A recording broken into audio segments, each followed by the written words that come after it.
नमस्कार दोस्तों, wealth sky के एक और नए इंटरेस्टिंग वीडियो में आप सभी लोगों का स्वागत है। मेरा नाम है सुधीर और बात करेंगे इस वीडियो में हम निफ्टी एंड बैंक निफ्टी के बारे में। दोनों के चार्ट को अंडरस्टैंड करेंगे, समझने की कोशिश करेंगे अब मार्केट का क्या नई चाल हो सकती है। परसों निफ्टी की एक्सपायरी किस लेवल पे हो सकती है और आज सेंसेक्स की एक्सपायरी कहाँ हुई, इसको भी हम अंडरस्टैंड करने की कोशिश करेंगे। तो जल्दी से इस वीडियो को स्टार्ट करते हैं। वीडियो स्टार्ट करने से पहले सबसे पहले बात कर लेते हैं सेंसेक्स एक्सपायरी की। कल की वीडियो में मैंने आपको एक पॉइंट बताया था कि जो सेंसेक्स की एक्सपायरी है वो 82,000 के आसपास हो सकती है या फिर उससे नीचे हो सकती है। तो एग्जैक्टली यहाँ पे आज के दिन में, और कल मैंने एक और पॉइंट आपको बताया था कि अगर मार्केट डे हाई तोड़ता है तो डेफिनेटली शॉर्ट करिएगा। 25,000 के आसपास या ऊपर के लेवल पे डेफिनेटली इसको ज़रूर शॉर्ट करिएगा। ठीक है। तो मॉर्निंग में एक डिसेंट प्रॉफिट यहाँ पे मिल गया क्योंकि खुलने के साथ ऊपर गया और फिर ये वन वे में ही इसने सेलिंग दिखा दी थी। उसके बाद जो सेकेंड हाफ का प्लान था जिसमें एक्सपेक्टेशन ये था कि 82 200 या 300 की कोई पुट हमें सस्ती मिल जाए, वो मार्केट वहाँ तक गया नहीं। तो वो प्लान हमारा थोड़ा सा कह सकते हैं फेल हो गया क्योंकि ये कंटिन्यूसली नीचे की तरफ ही मूव करता रहा। ठीक है। तो मॉर्निंग में एक अच्छा प्रॉफिट यहाँ पे मिल चुका था क्योंकि ऑलरेडी सारे ऑप्शन डबल हो गए थे। थोड़ा सा ऑप्शन के प्राइस ज़्यादा थे तो उतना एग्रेसिव प्लान नहीं कर सके, बट हाँ फिर भी कह सकते हैं जो एक दो दिन हमसे मिस हो रहे थे उसकी वजह से यहाँ पे आज एक ठीक ठाक सा प्रॉफिट यहाँ पे बन गया। ठीक है। अब समझते हैं कि मार्केट का क्या व्यू रह सकता है अगले आने वाले दिनों में। देखो, सबसे पहली चीज़ यहाँ पे जो मेरा बाइंग साइड का जो टारगेट था वो निफ्टी ने हिट कर चुका है क्योंकि मेरा ऑलरेडी 24,870 का टारगेट था। और अगर कोई पिछले वीक की एनालिसिस जिन लोगों ने देखी होगी तो मैंने आपको बताया था कि मार्केट क्या कर सकता है कि इस तरह का पैटर्न बना सकता है। ठीक है। कि यहाँ से ये, यहाँ पे हम तेज़ी कर रहे थे। ठीक है। यहाँ से ये ऊपर जाके और फिर ये दोबारा से नीचे की तरफ इस तरीके का पैटर्न बना सकता है। ठीक है। तो इसी पैटर्न को हम वैलिड रखेंगे। ठीक है। जिन लोगों ने लास्ट वीक की एनालिसिस समझी होगी तो मैंने बताया ना आपको कि ऊपर की तरफ जाएगा, पहले ये ऊपर जाएगा और फिर ये दोबारा से सेलिंग के लिए नीचे आ जाएगा। ठीक है। अब देखो, सिंपल सी चीज़ क्या है। अब अगर मैं आपको बताऊं क्यों सेलिंग के लिए आ सकता है, मैं ये नहीं बोल रहा कि मैं सही हूँ। हो सकता है कि मार्केट ऊपर चला जाए, बट मेरा व्यू ऊपर का तभी होगा जब 25,000 के ऊपर क्लोजिंग आ जाएगी। ठीक है। देखो, मंथली चार्ट पे आप समझने की कोशिश करना। हम 5 महीने से गिरे। ठीक है। उसके बाद हम ऑलमोस्ट 3 महीने से लगभग लगभग ग्रीन कैंडल बना रहे हैं। ठीक है। अब आप एक चीज़ समझने की कोशिश करिएगा, मार्केट को नेगेटिव ट्रेंड आने में ऑलमोस्ट 5 साल लगे थे। यहाँ तक मार्केट पॉजिटिव था। ठीक है। आप देख रहे हो, जब भी मार्केट में सेलिंग आई इमीडिएटली इसने हाई बना दिया था। यहाँ पे सेलिंग आई हाई बना दिया था, यहाँ सेलिंग आई हाई बना दिया था। ठीक है। बट 5 साल बाद एक नेगेटिव ट्रेंड जनरेट हुआ है तो मुझे लगता नहीं है कि यहाँ पे ऊपर ये चला जाएगा। ऊपर से ये दोबारा से सेलिंग के लिए नीचे आ जाएगा। मोस्ट प्रॉब्ली ये ट्रैप क्रिएट किया जा रहा है ताकि लोगों के दिमाग में ये दोबारा से डाल सकें कि अब मार्केट रेडी है चलने के लिए, आप खरीदो खरीदो खरीदो। इसीलिए यहाँ पे मार्केट को इस लेवल तक लाया गया है ताकि बहुत सारे लोग, क्योंकि नीचे कोई नहीं खरीदता, ध्यान रखना, नीचे कोई नहीं खरीदेगा। सब खरीदेंगे आके ऊपर ही, कि उनको लगता है कि अब मार्केट पॉजिटिव होने वाला है तो ऊपर ही खरीदते हैं। ठीक है। तो मोस्ट प्रोबेबली अगर ये मंथ की जो कैंडल है डोजी टाइप की या नेगेटिव बन गई तो नेक्स्ट मंथ दोबारा से सेलिंग के लिए जा सकता है। मतलब सिंपल चीज़ है, प्राइस एक्शन किस तरीके से बिहेव करता है, इस तरीके से ही तो बिहेव करता है। तो जाहिर सी बात है जो नेक्स्ट मंथ है वो नेगेटिव बन सकता है। उसके बाद हो सकता है कि ये दोबारा से पॉजिटिव बने। ठीक है ना, क्योंकि प्राइस एक्शन का बिहेवियर इसी तरीके का होता है। आपको ज़्यादातर दिखेगा, जैसे यहाँ पे आप देखो, नीचे गया ऊपर गया फिर ये नीचे आया, फिर ऊपर गया फिर नीचे आया, उसके बाद जाके इसने एक कह सकते हैं अपने हाई को निकाला और फिर ये पॉजिटिव प्राइस एक्शन बनाने लग गया। ठीक है। तो अभी ये नेगेटिव प्राइस एक्शन फॉर्म्ड हुआ है इसका, तो मुझे लगता है कि यहाँ से ये दोबारा से अप्रॉक्सीमेट अगर देखा जाए तो 22,500 या 22,800 तक डेफिनेटली जा सकता है। अब उसको टारगेट को आइडेंटिफाई हम डे चार्ट पे करते हैं। ठीक है। सेम चीज़ आप बैंक निफ्टी में देख सकते हो कि यहाँ पे ऑलरेडी 2 मंथ में इसने हाई बना दिया।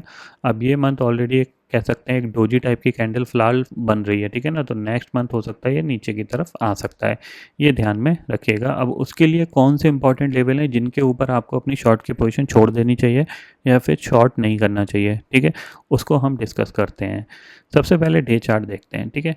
डे चार्ट पे आप देखोगे यहाँ पे कि निफ्टी ने पहले तो आपका ये गैप बना रखा है। ठीक है। इस गैप को डेफिनेटली फिल करने नीचे आ सकता है, चांसेस वेरी हाई। ठीक है। इसके बाद जो नीचे के अगर पोर्शन देखोगे तो ये हमारे लिए एक इम्पॉर्टेंट लेवल है, ठीक है।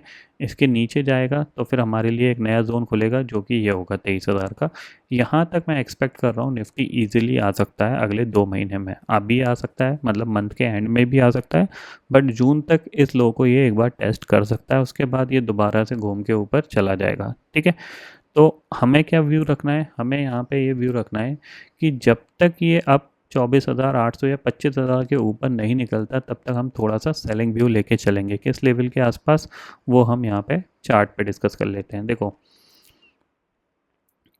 ये जो पर्टिकुलर पॉइंट है, ये जो पर्टिकुलर पॉइंट है 24,830 से लेके 24,820 का, ये एक रेजिस्टेंस जोन है मेरे लिए, ठीक है। इसके आसपास कहीं पे भी मेरे को मिलेगा, ठीक है, 750 मिलता है, मैं यहाँ पे भी मैं सेल कर सकता हूँ, मतलब 750 के ऊपर कहीं पे भी मेरे को मिलेगा तो वहाँ पे मैं सेलिंग अपॉर्चुनिटी ढूंढूंगा। कोई भी प्राइस एक्शन नेगेटिव बने या कुछ भी ऐसा मेरे को दिखे कि जहाँ पे मैं सेल कर सकता हूँ तो मैं यहाँ पे सेलिंग अपॉर्चुनिटी ढूंढूंगा, ठीक है। बाइंग अपॉर्चुनिटी मेरे लिए अब कब खुलेगी, जब निफ्टी 25,000 के ऊपर निकल जाएगा, उसके बाद हम नया बाइंग जोन ढूंढेंगे, तब हम यहाँ पे बाय करेंगे। और नीचे की तरफ बाइंग जोन कब आएगा मेरा, जब ये गैप फिल हो जाएगा, जब ये गैप फिल हो जाएगा उसके बाद बाइंग की बात करेंगे। तो अभी मेरे को लगता है कि ये थोड़ा सा पुल बैक दिखा के फिर ये धीरे धीरे फिर पुल बैक दिखा के धीरे धीरे इस गैप को फिल करने की कोशिश करेगा, ठीक है। इतना आपको ध्यान में रखना है। सेम चीज़ आपको बैंक निफ्टी में ध्यान रखनी है, ठीक है, क्योंकि बैंक निफ्टी में भी गैप है, अप्रॉक्सीमेट देखा जाए तो करीब करीब 1800 पॉइंट का गैप है, तो इस पर भी आप नज़र रख सकते हो। अब नॉर्मली जो बैंक निफ्टी सेलिंग में या बाइंग में पार्टिसिपेट करता है वो मंथली सीरीज़ में करता है जाके, क्योंकि अभी क्या है इसके प्रीमियम महंगे होते हैं तो ये थोड़ा सा डाइल्यूशन में ज़्यादा इसके प्रीमियम रहते हैं। बट ट्रेंडिंग जो बैंक निफ्टी का मूव है, जैसे आप देख रहे हैं यहाँ पे जिस तरीके का ये मूव आया यहाँ पे, ये आपको मंथ एंड में दिखाने को मिलता है, यहाँ पे आपको दिखा ये आपको, तो ऑलमोस्ट ये 18 तारीख के बाद कंटिन्यूसली ट्रेंडिंग हो गया। सेम चीज़ आप यहाँ पे भी देख सकते हो कि ये जो मूवमेंट आया,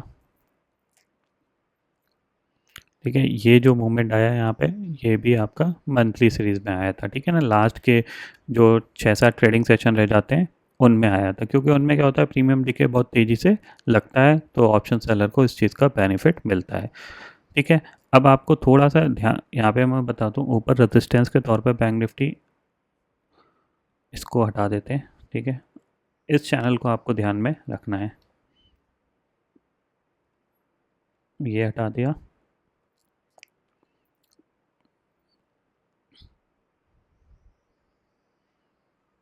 ठीक है। ये चैनल है, ये बेसिकली हमारा लो लगा, लो से हमने इसको मिला के ऊपर एक ट्रेंड लाइन खींच रखी है और इस पे रेजिस्टेंस फेस कर रहा है, ठीक है। रेजिस्टेंस फेस क्यों कर रहा है, यहाँ पे मैं आपको बता देता हूँ। यहाँ पे जो प्राइस एक्शन बन गया है इसका, वो नेगेटिव बन गया। देखो यहाँ पे इसने पहला लो लगा, फिर इसने पुल बैक दिखाया, ठीक है, हाई को क्रॉस नहीं कर पाया, बट दूसरा लो यहाँ पे लग चुका है, ठीक है।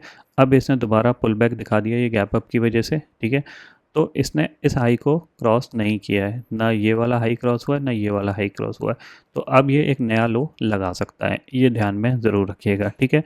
ये पूरी एनालिसिस इनवैलिड तब होगी जब ये हाई टूट जाएगा, ये हाई टूट जाएगा, तब हमारी ये पूरी एनालिसिस इनवैलिड हो जाएगी। हाई कितना है वो हम यहाँ पे डिसाइड कर लेते हैं। मतलब अगर किसी को अगर यहाँ पे बैंक निफ्टी शॉर्ट बनाना है तो उसका जो स्टॉप लॉस होगा वो होगा 55,700 का। 55,700 के ऊपर अगर ये 55,705 भी हिट कर दे तो अभी अपनी पोजीशन से एग्ज़िट कर लेना चाहिए, या फिर वो इस ट्रेंड लाइन के ब्रेकआउट पे भी अपनी पोजीशन को एग्ज़िट कर सकता है, ठीक है। यानी अगर किसी का शॉर्ट है तो वो ऑलमोस्ट 55,600 के स्टॉप लॉस या 55,700 के स्टॉप लॉस से ही उसका शॉर्ट बनेगा। और पोजीशनल शॉर्ट है और टारगेट कितना मिल सकता है उसको, अप्रॉक्सीमेट 52,000 का टारगेट मिल सकता है, ठीक है। ये ध्यान में रखिएगा, करीब करीब 3,000 पॉइंट का टारगेट है, 700 पॉइंट का स्टॉप लॉस है, 3,000 पॉइंट का टारगेट है, ये ध्यान में रखिएगा, ठीक है। और टेम्पररी बेस पे जो टारगेट है वो 54,000 का, 54 तो और 53,500 का टारगेट हम मान के चल सकते हैं, मतलब एक नया लो मान के चल सकते हैं, ठीक है। अब ये होगा कैसे, इसको अंडरस्टैंड करने के लिए सिंपल ही चीज़ है, हमें थोड़ा सा प्राइस पे फोकस करना पड़ेगा। प्राइस पे फोकस कैसे करना है कि यहाँ से सबसे अच्छी ट्रेड कब मिलेगी हमें, सबसे अच्छी ट्रेड हमें जब मिलेगी कि आप देख रहे हो यहाँ से मार्केट ऊपर गया फिर ये नीचे आया है, ठीक है। सबसे अच्छी ट्रेड हमें मिलेगी कि एक पुल बैक यहाँ से आ जाए, ठीक है, एटलीस्ट 24,750 तक का एक पुल बैक आ जाए।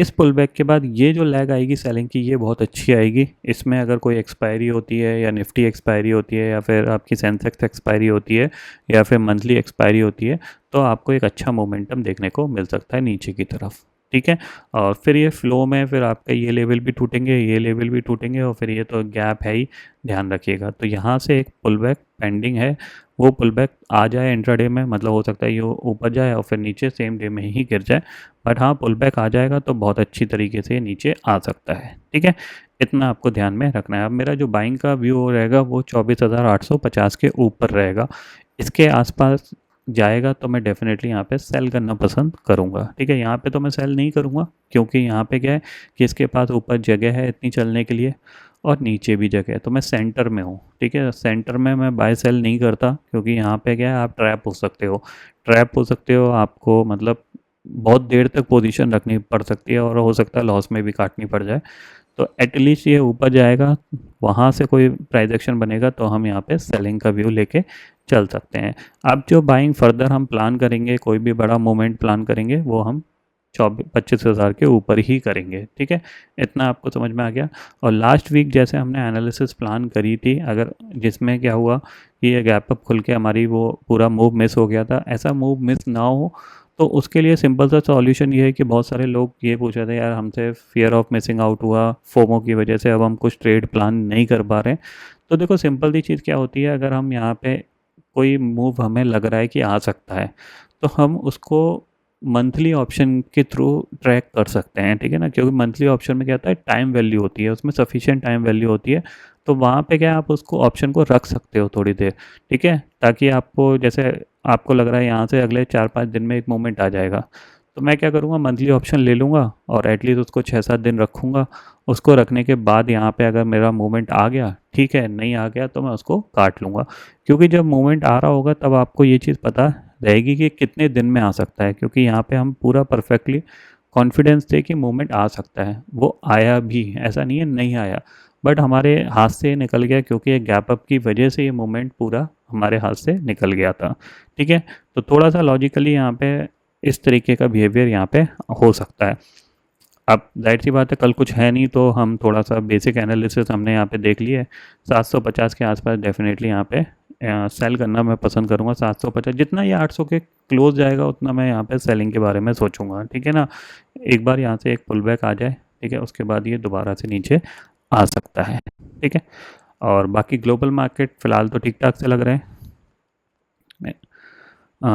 100 पॉइंट डाउ फ्यूचर डाउन है और नैस्डैक फ्यूचर भी करीब 67 पॉइंट यहाँ पे नेगेटिव दिख रहा है। तो देखते हैं क्या होता है, 1-2 दिन में हमें पता चलेगा कि अब हम किस साइड नया प्लान कर सकते हैं। फिलहाल जो एग्जिस्टिंग प्लानिंग थी उसके हमारे जो बाइंग साइड के टारगेट थे वो ऑलरेडी हिट हो चुके हैं। सेंसेक्स की एक्सपायरी जो हमने प्लान करी थी ऑलरेडी हो चुकी है। अब हमारा फोकस जो रहेगा वो मंथली एक्सपायरी पे रहेगा, ये ध्यान में रखिएगा, क्योंकि इसके बाद निफ्टी और सेंसेक्स की एक्सपायरी के बाद मंथली एक्सपायरी होगी, उसमें बैंक निफ्टी में एक अच्छा मूवमेंट आ सकता है। ये चीज़ क्लियरली समझ के चलिएगा। ठीक है, तो आई होप दोस्तों ये पर्टिकुलर वीडियो आपको समझ में आ गया होगा। दोस्तों फिलहाल इस वीडियो में इतना ही है। आई होप ये वीडियो आपको पसंद आएगा। वीडियो पसंद आता है तो लाइक और शेयर जरूर करिएगा और चैनल को जो सब्सक्राइब कर लीजिए, क्योंकि मैं सुधीर लेके आता रहूँगा हर दिन आपके नए नए वीडियो। इसी के साथ शुक्रिया दोस्तों, जय हिंद।